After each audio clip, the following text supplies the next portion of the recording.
하나님 말씀을 함께 나누도록 하겠습니다. 사랑하는 성도님 여러분, 성도님들은 하나님을 볼 수 있다고 생각을 하십니까? 사실 신학이라는 것은 믿음의 영역 속에서 포섭되는 학문입니다. 믿음이 없이는 신학을 한다는 것도 잘 성립이 되기 어렵다는 것입니다. 그만큼 신학은 믿음이 있어야 할 수 있습니다. 우리가 하나님을 볼 수 있겠습니까? 시간과 공간의 제한을 받는 3차원의 세계를 살아가고 있는 우리는 하나님을 본다는 것은 불가능하다는 것을 알 수 있습니다. 그러나 믿음의 눈을 가지고 살아가는 우리 신자는 하나님을 볼 수 있습니다. 물론 이것은 가시적으로 보는 것이 아니라 믿음의 눈으로 보는 것입니다. 우리의 영안이 열리면 우리는 하나님의 말씀을 통해서 하나님을 알 수 있고, 또한 체험적으로 우리는 하나님께서 계시다는 사실을 알 수 있습니다. 믿음이 이렇게 중요합니다. 우리는 다른 무엇보다 믿음의 눈을 가져야 됩니다. 성령 하나님, 우리의 눈을 열어 주시옵소서. 우리의 영안을 열어 주셔서 하나님을 볼 수 있도록 도와 주시옵소서. 세상에는 하나님의 존재에 대해 많은 증명들이 있습니다. 그 중에 하나를 들면 하나님이 제1의 원인자가 되신다는 것입니다.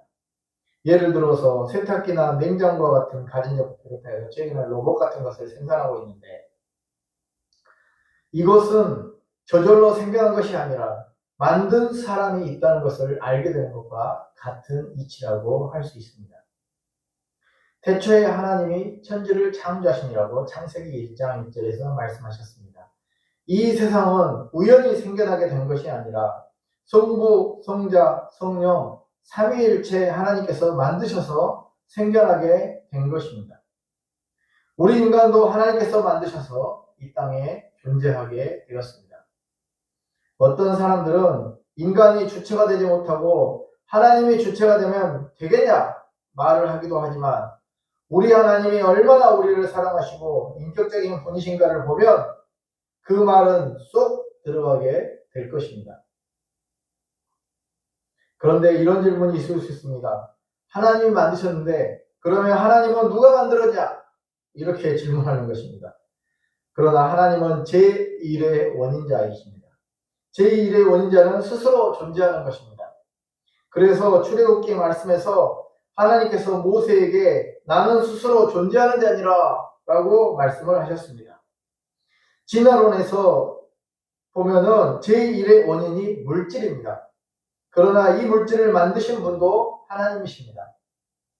사실 우리가 학교에서 배우는 진화론은 비합리적입니다. 인간의 이성을 지나치게 중요하게 생각을 하고 있습니다. 물론 인간의 합리적 이성이 필요합니다. 하나님께서는 우리를 지정의를 가진 존재로 지으셨습니다. 그래서 우리는 합리적으로 사고하는 이성을 가지고 있습니다. 그런데 인간이 사고할 수 있는 이성이 불완전하다는 것이 문제입니다. 그래서 세계 제1, 2차 대전과 같은 큰 전쟁이 발생하게 된 후에 인간은 불완전한 존재라는 사실을 깨닫게 된 것입니다. 지금도 세계 곳곳에서 전쟁이 일어나고 있습니다. 인간은 절제할 수 있어야 됩니다. 하나님의 존재를 인정하지 않고 절제를 하지 않으면 인간은 모두가 망하고 계시록에서 말씀하시는 주님의 재림이 가까이 올 수도 있습니다. 우리 인간이 하나님에 대해 생각을 많이 합니다. 가장 많이 하게 되는 질문이 하나님은 천지를 만드셨다는데 왜 우리의 눈에는 보이지 않는가 하는 것입니다. 성경에는 하나님을 만난 사람들이 많이 있습니다. 눈에는 보이지 않지만 하나님을 보았습니다. 하나님께서는 자신을 직접 보여주시지는 않지만 기적이나 환상의 방법을 통하여 우리에게 자신을 보여주십니다. 오늘날의 경우에는 하나님께서 말씀을 통하여 자신을 잘 보여주고 계십니다. 그러므로 우리는 하나님의 말씀을 읽으면 하나님을 만날 수 있습니다. 하나님을 만나 많은 목사님들이 어렸을 때 성경을 읽었습니다. 성경을 읽으면 하나님의 말씀이 깨달아지고 되고 우리는 하나님에 대해서 잘 알게 되는 것입니다. 우리 교회는 매일 성경을 3장씩 읽는 것을 원칙으로 하고 있습니다. 성경 말씀을 읽어서 우리의 신앙 성장에 도움이 많이 되고 있습니다. 성경을 읽는 것이 굉장히 중요합니다. 하나님의 말씀을 읽으면 우리는 살아계신 하나님을 만날 수 있습니다. 성경에서 우리는 살아계신 하나님, 인간을 너무나도 사랑하시는 하나님에 대해서 우리는 만날 수가 있는 것입니다. 또한 우리가 알아야 할 사실은 하나님께서 이미 우리에게 오셨다는 것입니다. 사랑하는 성도님 여러분, 신약성경에 우리 주님께서 우리에게 오셨습니다. 오셨다고 말씀하고 계십니다. 실제로 오셨습니다. 제자들은 주님과 얼굴을 마주대하고 이야기를 하였고 식사를 함께 하였습니다. 주님의 기적을 체험하였습니다. 우리가 하나님을 보지 않았다고 말을 하지만 이미 우리 하나님께서는 예수님을 통하여 우리에게 자신을 보여주신 것입니다. 우리 주님께서 하나님을 보여달라는 이 빌립은 조금 합리적인 사람이었던 것 같습니다. 오늘날로 말하면 이성을 중시하였다는 것이죠. 그렇게 합리적 이성으로 가능한 일입니까? 그렇게 하시는 게 합리적 이성으로 가능한 일입니까? 라고 물어보는 사람이라고 할 수 있습니다. 오병이어의 기적에서도 예수님께서 너희들이 먹을 것을 주라고 할 때 빌립은 200데나리온의 떡이 있어도 이들을 먹이기에 부족하겠습니다 라고 하였습니다. 계산을 하여 보니 불가능하다는 것입니다. 그러나 그것이 메시아 예수님에게는 가능한 일이었습니다. 어쨌든 아버지를 보여달라는 빌립에게 나를 본 자는 아버지를 본 자라고 하셨습니다. 그렇습니다. 우리는 하나님의 아들이 이 땅에 오셨고 십자가에 죽으시고 부활하셨다는 이 사실을 굳게 붙잡아야 합니다. 우리 예수님은 가공의 인물이 아니라 이 세상 역사 속에 들어오신 분이십니다. 오늘 본문은 팔복에 대해 기록한 말씀입니다. 구약시대의 위대한 인물을 고르라면 아브라함, 모세, 다윗, 솔로몬 이렇게 4사람을 저는 들어봅니다. 아브라함과 다윗은 메시아 예수 그리스도 우리 주님의 조상이 되었습니다. 그리고 모세도 위대하고 뛰어난 사람이라고 할 수 있습니다. 모세는 하나님께 소명을 받아 이스라엘을 애굽에서 끌어내는 위대한 일을 하였습니다. 놀라운 하나님의 종이었습니다. 모세는 이스라엘 백성을 광야로 인도하고 시내산에서 하나님의 말씀을 받았습니다. 모세가 기록한 모세오경은 하나님의 율법을 기록한 말씀입니다. 모세가 시내산에서 하나님께서 주신 율법을 받았고 그것을 이스라엘 백성들에게 선포하였습니다. 마찬가지로 모세에게 율법을 수여하셨던 우리 주님께서는 신약시대에 유대 땅에 오셔서 하나님의 말씀을 선포하셨습니다. 그것이 오늘 말씀, 즉 팔복산에서 선포하신 복에 관한 하나님의 말씀입니다.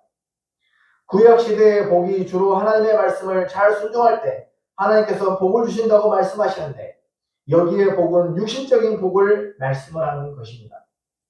그리고 신약시대에는 우리 주님께서 마카리오스 이렇게 말씀하고 헬라어로 이렇게 기록이 되었습니다. 영적인 복에 대해서 말씀하고 계십니다. 마카리오스 이 말은 복되도다 이런 사람은 이렇게 말씀하고 있는 것입니다. 복되도다 심령이 가난한 사람은 헬라어로 기록된 신약성경은 복되다라는 소수로가 먼저 나오고 있습니다. 사람은 복을 받고 살아야 합니다. 우리 하나님께서는 우리의 인생 가운데 복을 약속해 주시고 또한 실제적인 삶에서 복을 주십니다. 누구도 복을 받는 삶을 싫어하는 사람은 없습니다. 우리가 일반적으로 아이가 태어나면 복된 삶을 살려고 복스러운 말을 많이 합니다. 누구도 아이가 잘못된 인생을 살기를 바라는 사람은 아마 거의 없을 것입니다. 믿지 않는 사람들도 축복의 말을 하면서 살아갑니다. 때로는 우리나라에서 이해가 되지 않는 저주의 말을 할 때도 많이 있습니다. 그러나 우리나라의 대부분의 사람들은 축복을 받기를 좋아합니다. 우리나라 사람들은 일반적으로 코를 풀 때에도 흥해라 흥 이렇게 이야기를 합니다. 우리나라 사람들은 한자어에서 흥할 흥처럼 항상 흥하는 삶을 살라고 해서 코를 풀 때도 흥해라 흥 이렇게 말하고 살았다는 것입니다. 사람은 하나님의 복을 주신 가운데 살아갈 때 가장 행복한 삶을 살 수 있습니다. 우리는 주님의 복을 누리면서 기쁨으로 즐겁게 살아가야 하겠습니다. 가장 크게 영생의 복과 또한 우리에게 실제적인 삶에서 주시는 그런 복을 누리는 삶을 사시기를 바랍니다. 우리는 하나님의 말씀을 잘 듣고 살기를 원하고 또한 하나님의 말씀에 순종합니다. 우리가 하나님을 정말로 사랑하고 하나님을 예배하는 삶을 살기를 원합니다. 구약시대에 하나님께서 모세와 선지자들을 통해서 하나님의 말씀을 알려주셨습니다. 신약시대에는 예수님을 통하여 말씀을 해주십니다. 예수님께서 말씀해 주시는 그 말씀이 신약시대에는 하나님의 말씀입니다. 특별히 산상수훈은 왕이신 하나님의 아들의 복음의 선포입니다. 왕이신 하나님의 아들이 복음을 선포하고 계신다는 것입니다. 하나님 나라의 왕이 이 말씀을 선포하고 계십니다. 그가 선포하시는 말씀은 사람의 생명을 살리는 능력의 말씀입니다. 하나님은 사랑이십니다. 하나님은 우리와 함께 하십니다. 우리와 동행하시고 우리를 지키시는 하나님, 우리를 보호하시고 우리의 삶을 늘 인도하여 주시고 계십니다. 오늘 본문의 말씀은 우리 주님께서 팔복산에서 복음을 선포하신 내용입니다. 하나님의 말씀이 구약시대에도 산에서 선포되었고 신약시대에도 예수 그리스도를 통하여 산에서 하나님의 말씀이 선포가 되었습니다. 몇 가지 중요한 팔복에 대해서 살펴보겠습니다. 첫 번째로 심령이 가난한 자는 복이 있나니 천국이 그들의 것이라고 하였습니다. 마음이 가난한 사람, 너는 복이 있다고 말씀하고 있습니다. 대부분 우리는 가난을 말할 때 물질의 가난을 말하는데 여기서는 마음의 가난을 의미하는 것입니다. 심령이 가난하다는 것은 심령이 파탄이 난 것과 같은 상태를 말합니다. 더 이상 낮아질 수 없을 정도로 심령이 낮아져 있는 상태를 말하는 것입니다. 예수님께서 비유로 드신 탕자 비유에서 탕자가 아버지의 집을 떠나서 살 때 잘 살 것이라고 생각을 했습니다.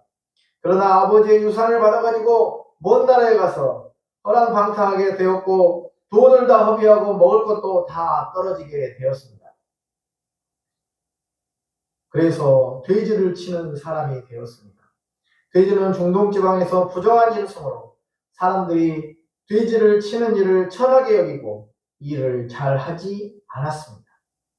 탕자는 배가 너무 고픈 나머지 돼지들이 먹는 쥐업 열매를 먹고 배고픔을 면하려고 하였습니다. 그러나 이것조차도 주는 사람이 없어서 굶주리게 되었다는 것입니다. 그는 그때서야 아버지의 품을 생각하게 되었습니다. 탕자는 영적으로 육적으로 모두 파산 상태가 되어 하나님 앞에서 마음이 가난하게 되었습니다. 마음이 가난하게 되면 우리는 하나님을 찾습니다. 많은 사람이 영적인 파산 상태를 경험하고 자신의 바다 끝에서 하나님을 만나게 되었습니다. 살아계신 주님을 만났습니다. 완전히 심령이 파산된 상태를 심령이 가난한 자라고 말하는 것입니다. 우리의 심령이 부유할 때는 어떻습니까? 마음이 부유하기 때문에 하나님을 찾지 않습니다. 그러나 마음이 가난하게 되었을 때 우리는 비로소 하나님을 찾게 되는 것입니다. 예를 들어서 우리가 질병에 걸렸을 때나 우리가 파산했을 때, 우리가 실패하고 낙심하였을 때 우리는 비로소 하나님을 찾게 됩니다. 이렇게 우리가 실패하고 낙심하여 있는 상태, 바로 그때가 심령의 파산 상태이고 우리가 하나님을 찾을 때라는 것입니다. 그리고 우리 자신이 죄를 짓고 살아가다가 주님께로 돌아와야겠다고 생각을 하고 주님을 바라보려고 하는 상태가 바로 심령의 파산 상태입니다. 내가 죄인이라는 사실을 깨달은 것입니다. 주님께서 우리에게 주신 복은 죄인이라는 사실과 관련이 있습니다. 우리가 주님의 복음을 영접하기 위해서는 우리의 심령이 가난해져야만 합니다. 심령이 부유한 상태에서는 하나님을 만날 수가 없습니다. 내 자신이 철저하게 죄인이라는 사실을 알게 될 때 우리는 진정으로 주님께로 돌아가게 되는 것입니다. 우리가 죄인이라는 사실을 알고 주님의 십자가가 왜 나에게 필요한지를 우리는 알아야 됩니다. 이렇게 하나님을 찾는 사람은 그래도 하나님께 돌아올 수 있고 소망이 있는 사람입니다. 그러나 계속 부유한 가운데 살고 하나님을 생각하지 않고 그렇게 살아가는 사람은 하나님께 돌아오지 않기 때문에 오히려 불쌍한 사람입니다. 성도님 여러분, 나는 심령이 가난한 사람입니까? 아니면 부유한 사람입니까? 나는 진정으로 마음이 너무 가난합니다. 나는 하나님밖에 소망이 없습니다. 심령이 가난한 사람은 하나님을 찾습니다. 하나님을 만나게 됩니다. 하나님만이 소망이 있음을 알게 됩니다. 심령이 가난해질 때 우리는 하나님을 찾게 되고 하나님을 만나게 됩니다. 우리의 심령이 부유한 것이 아니라 나의 죄를 깨닫고 심령이 가난해지며 또한 우리가 낙심의 상황으로 인하여 우리의 심령이 가난해질 때 우리는 주님만 찾아야 하는 것입니다. 이렇게 심령이 가난하여 주님을 찾는 사람을 복이 있다고 하셨습니다. 이러한 분들에게 천국이 그들의 것이라고 말씀하고 계십니다. 단순히 물질이 풍성하게 많은 사람에게 천국이 임하지 않고 자신이 죄인임을 깨닫는 사람에게 천국이 임하는 것입니다. 천국은 심령이 가난한 자의 것입니다. 부유한 자의 것이 아닙니다. 두 번째로 애통하는 자는 복이 있나니 그들이 위로를 받을 것이라고 했습니다. 우리의 삶에는 많은 고난과 고통과 슬픔과 아픔이 있습니다. 그로 인하여 우리는 때로는 슬퍼하고 애통해하는 그런 마음을 갖게 되는 것입니다. 그러나 여기서 애통한다는 말은 그런 것들로 인하여 애통하는 것도 있지만 우리의 죄로 인하여 애통하게 된다는 것입니다. 죄로 인하여 애통하는 마음을 가지고 사는 것, 그것이 진정한 애통이라는 것입니다. 사실 우리가 죄에 대해 진정으로 애통한 마음을 가지고 살아야 하는데 그렇지 않은 경우가 많이 있습니다. 죄를 짓고도 그냥 무관심하게 넘어가는 경우가 많습니다. 그러나 그렇지 않고 죄를 정말로 애통해하고 특히 구원을 받기 위해서 정말로 통회하는 심령으로 회개하는 그런 마음이 있는 사람은 위로를 받게 되고 하나님의 애통하는 사람은 하나님의 위로를 받게 될 것이라고 말씀하고 계십니다. 세 번째로 의에 줄이고 목마른 사람은 복이 있나니 그들이 배부를 것이며 라고 말씀하고 계십니다. 6절에서 주님께서 말씀하고 계십니다. 의에 주르고 목이 마르다는 것입니다. 나는 정말로 의롭게 살고 싶다. 그런 삶을 살고 싶다. 그렇게 의로움의 굶주린 삶을 사는 것을 말씀하는 것입니다. 의에 주르고 목이 마른 사람은 복이 있다고 했습니다. 그런데 성도님 여러분, 우리는 인간적인 일을 행할 수도 있습니다. 그러나 완전히 선을 행할 수는 없습니다. 완전한 의를 절대 행할 수가 없습니다. 그래서 우리는 주 예수 그리스도의 십자가의 보혈의 피로 이룬 의가 필요합니다. 예수 그리스도의 십자가의 의를 통해서만 우리는 진정으로 의롭게 될 수가 있는 것입니다. 다른 것을 통해서는 절대 그렇게 의롭게 될 수가 없습니다. 오직 주 예수 그리스도의 십자가의 보혈의 공로를 통해서만 우리는 의롭게 되는 것입니다. 예수님께서는 우리의 죄를 모두 가져가시고 예수님의 의를 우리에게 전가를 시켜 주셨습니다. 여기서 전가라고 그렇게 말을 합니다. 십자가의 보혈의 피를 흘리셔서 의를 나에게 주시고 죄를 가져가셨다는 그런 의미입니다. 그래서 예수님이 하나님의 의에 대해서 목마른 사람은 복이 있다고 그렇게 말씀을 하신 것입니다. 네 번째, 마지막으로 다섯 번째 복에 대해서 말씀하고 있는 그 복은 마음이 정결한 자는 복이 있나니 하나님이 그들이 하나님을 볼 것이요 라고 말씀하고 있습니다. 마음이 깨끗한 사람, 마음이 하나님께로 향하지 사람은 하나님을 볼 것이라고 하였습니다. 여기서 하나님을 본다, 이 말은 육신의 눈으로 본다, 그런 말이 아니겠죠. 영적인 눈이 열려서 영안을 가지고 하나님을 보게 된다는 그러한 말씀입니다. 사람은 다른 무엇보다도 영적으로 눈이 열려야 하나님 나라와 하나님에 대해서 볼 수 있게 되는 것입니다. 인간적인 눈, 육신적인 눈으로는 하나님이 보이지 않습니다. 하나님의 창조가 믿어지지 않습니다. 우리 주님께서 보혈을 흘려서 우리의 모두 죄에서 우리를 구원해 주심이 믿어지지 않는 것입니다. 그러나 영적인 눈을 가진 사람은 하나님을 잘 믿을 수가 있습니다. 이제 말씀을 뵙겠습니다. 오늘 팔복에 대해 대략 몇 가지만 살펴보았습니다. 하나님께서 하나님의 아들이 오늘 본문에서 말씀을 선포하고 계십니다. 이 말씀은 생명의 말씀, 구원의 말씀, 능력의 말씀입니다. 천국 백성이 가져야 할 자세에 대해서 말씀하고 있습니다.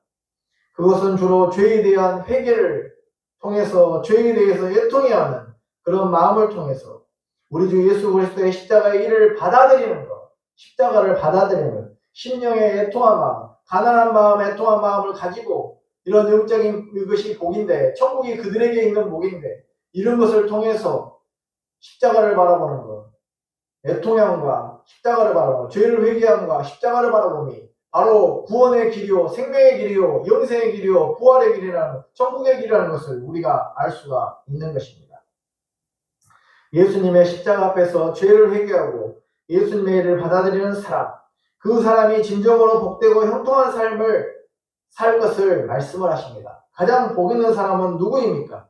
예수님으로 인해서 죄 사함을 받은 사람입니다. 죄 사함 받은 것만큼 그러한 큰 복은 없습니다. 죄 사함 받은 것이 가장 영적으로 큰 복입니다. 죄 사함을 받으면 우리의 마음이 청결하여집니다. 그리하여 하나님과 교제가 되고 보이지 않는 하나님이 나의 주인이 되셔서 우리의 삶을 인도하여 주십니다. 하나님을 볼 수 있습니다. 안 보이는 하나님이 우리의 영적인 눈을 통하여 보게 되는 것입니다. 우리 성도님들이 주님을 통해서 내가 의롭게 되겠다는 것을 알고, 의롭게 되었다는 것을 알고 나는 의인으로서 주님의 영광을 위해 사는 삶을 살았으면 좋겠습니다. 또한 우리의 마음이 청결하며 우리의 영안이 열려서 하나님을 보는 그러한 삶을 살았으면 좋겠습니다. 마음이 청결한 자는 하나님을 볼 것이라고 말씀했습니다. 우리 성도님들 청결한 마음을 가지고 청결한 마음으로 영안을 열어서 하나님을 보고 그렇게 행복하게 살았으면 좋겠습니다. 우리 성도님들이 오늘 하나님 나라 복에 대해서 그 복을 깊게 아시고 주님께서 말씀하신 산상수훈의 복을 다 누리시기를 바랍니다. 그리하여 진정으로 영적인 자유와 기쁨을 누리고 하나님을 보는 삶을 사시기를 주님의 이름으로 축원합니다.